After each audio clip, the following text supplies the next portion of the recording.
Greetings, my fine fellow. Diamond-encrusted seafaring foxes, trying to sell you a used car at a decent discount. It is I, a goat. And I'm here to talk to you today about Riptides, a BattleTech short fiction tale released at the very beginning of the hype cycle for the Mercenaries Kickstarters, the first of them, from the Mercenaries Tale subseries. Yes, by Randolph and Bills.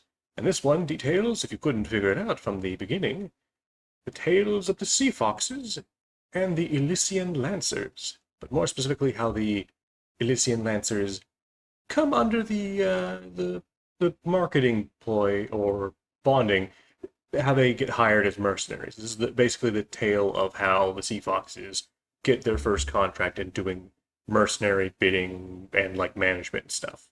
So this basically just details like the impetus for like the Sea Foxes saw Khan figuring it out after seeing Alec Ward have the Wolf Dragoons on Terror and helping him do that. Um, and so like they go through that, they show him figuring it out and getting a deal bit, and then it ends. And that is the story. It is very concise, it's very well written, and fun. But that kind of is the problem. It feels like it's a start to a much larger story.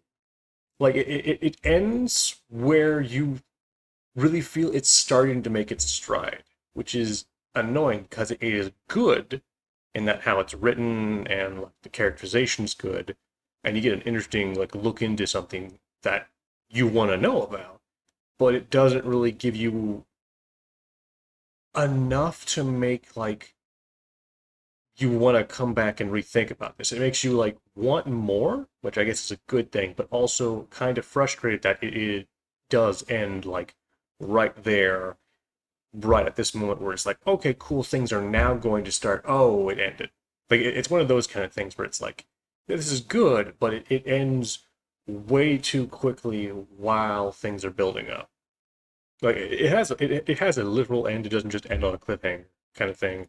It just it's an extremely open ending, but for like a bit of fiction, you want to see what comes after, because what comes after is the more interesting aspects. Because this is all set up for Sea Fox's like management of the mercenaries thing, probably also going against like the Mercenary Review Board, and then you see how I believe it's either in Damocles Sanction or Empire Alone where they detail what happens when a client tried to screw over, I think it was the Mercs, or the Mercs tried to screw over them, where they come in and basically annihilate and then steal all of their holdings as collateral for scrounging out on that deal. And it's a really frustrating thing when you have these sorts of things because it's like it's a good little story, but it's not got anything. It's not has enough to really like recommend this unless you are like really bored and you want something to read and you have like $3. I think that'd be the thing. Like if you've read like everything else from BattleTech and you are like wanting something, this is uh this is something to read. But like as it stands, like compared to other bits of short fiction or collections of short fictions, it's not really got much going on for it. That makes me want to like go out and tell people about, oh yeah, I did this is a really cool little Sea Fox tale that gives you insight into their things, as well as a look into the Elysian Lancers during their time in the Ilkhan era. Because it basically just has the Sea Foxes start doing the mercenary thing. They are like, okay, we need a good first impression, so we need somebody who can be like reputable, a good name, just kind of like that first like marketing ploy, that really good name that you can attach yourself to as a company when you're starting out and doing something. And that's the kind of idea is they're like looking through a couple things that are not going to be the most expensive or who are blocked off with other contracts that are going to be hard to really get a hold of, but still well known enough and have a history that you can use that to then kind of make yourself look much better in terms of like marketing. And so that's why the Elysian Lancers come in, because they are through the perspective of one of their. I'm forgetting if they were a captain. I'm forgetting their rank, but high end person who's in their command structure, who is frustrated because they did a job for the Federated Suns defending New Citrus, and then the stuff with that place happened. And they didn't get everything they were supposed to do. They got most of their objectives, but not all of them. And so the first princes put them on border patrol, and they've just been sitting for years, and they have not really been able to do anything. People are frustrated. They think we need to move on, do something, try to renegotiate, because like they're not getting any of the glory or the land going on with the big push for like the dragon's tongue and whatnot. So you have like this frustration going on being shown in, and then you have like the sea foxes being like, ah, yes, I know I'm gonna do a gamble and how I can make sure my bets are hinged in my favor. That's kind of like what the gist of it is, and then they collide, they get the talk where it's like, okay, if you become our first mercenary like boarded people, you sign up for our contract with us. I'm going to give you this important thing related to your history. It's a big fancy rock. It's a big fancy rock for their history. And boom, that locks them in for it. And then it ends like with each character like looking at the future and being like, yeah, it's gonna be some cool shit on the way. And again, like it's good. It's written well where you can get intrigued, but there's just not enough. Like it feels like a really good first chapter or two of what should be a bigger like story, or what should be like in, I don't know, maybe a collection of stories like detailing like the Sea Fox's mercenary dealings. Like that could be something cool. But this is more something that was produced to get you hyped for the Mercenaries Kickstarter. And this was the first one. And that kind of where it puts me at a little odds because like as a story, it's fine. I liked it. But in terms of being the first thing you're supposed to pick up when you hear about the Mercenaries Kickstarter, or like the first simple thing to get you hyped for that, it's a little of a weird choice. Like I get it because it's like inferring stuff for like what the mercenaries in the new era are going to be, but it's not like the most riveting or like kind of like ah yeah, a merc's life for me sort of like thing. It's kind of just it's fine. It's fine, and I think that is kind of why I have a little bit of trouble with like gauging my how I would recommend this to people. Because it's only like $3 or $2. Like it's I think $2.99, so that's I think $3 including tax. So it's not an expensive tale, and for what it is, it does that price point. But in terms of just being a story that I think I would either come back to or recommend to friends or someone to read if they're hankering for a bit of fiction, this is not going to be one of those because it's there's not enough really here to make the coming back to thing. It's like when you reread a collection of short stories, like you're reading an issue of Shrapnel, and you're like remembering all the stories in there, and you get to one you don't really remember, and then you flip through and you be like, oh yeah, this one, and then you flip to one that you will probably remember, um, and want to read again. It's kind of like one of those situations where it's like, it's good enough, it's not bad, it's written well, it's competent, but it's not something that will satisfy you completely, like in terms of feeling like, oh yeah, that was a good read. It's like, oh, that was a read. I killed some time. Oh, I got myself all ready. I read my bit of fiction before going to bed, and then you move on. It's very much a like sort of pass and go little story, and that's kind of the thing. I don't know if it would be the best tale to do for the first thing for hyping up the Mercenaries Kickstarter, or like that was what the intention was. Um, but yeah, it's a story. It's a story. It gives us something neat. We get to see the impetus for why the Sea Fox is, or like the mental impetus from Sarkhan's Varel. I'm blanking on it. Um, Guy who has like a Kryptonian name. And you got Petor, who's I think he's the other Sakon, and it's kind of like he's trying to find new waters, like he's trying to have that ambition to where he can maybe become the Khan of the Sea Foxes later on, but he's got his rival, and he sees him doing his machinations with the wolves and other such things.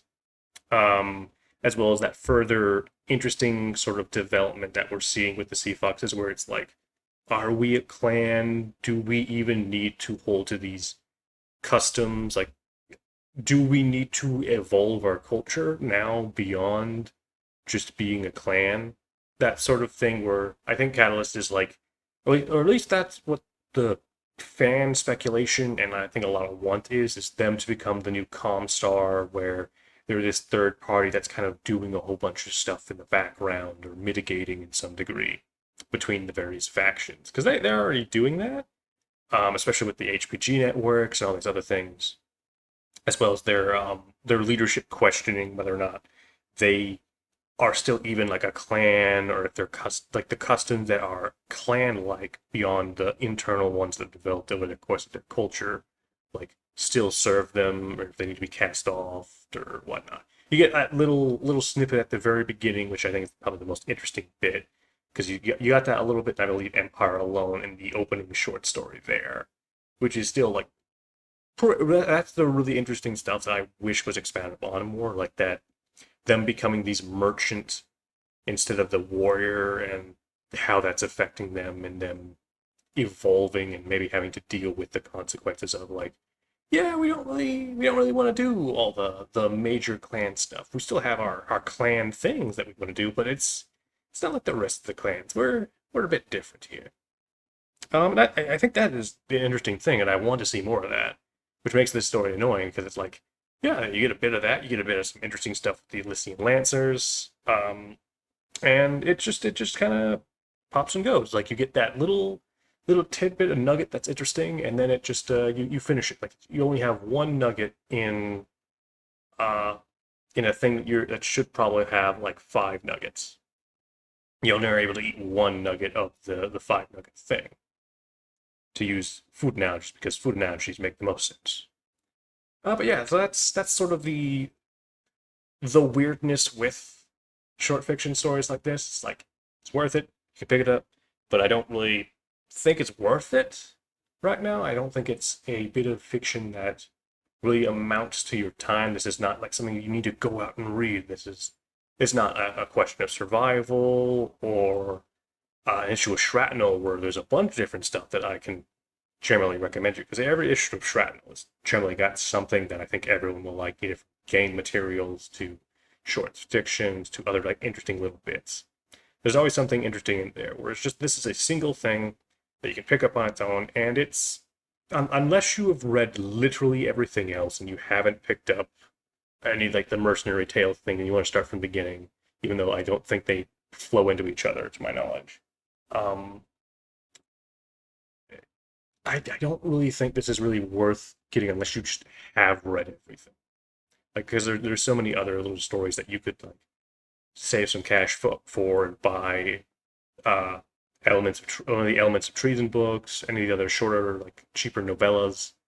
Um, but yeah, that's kind of one of the things I'm getting from after reading this and kind of thinking it over. It's fine, just not really notable or really something that will extremely grab you.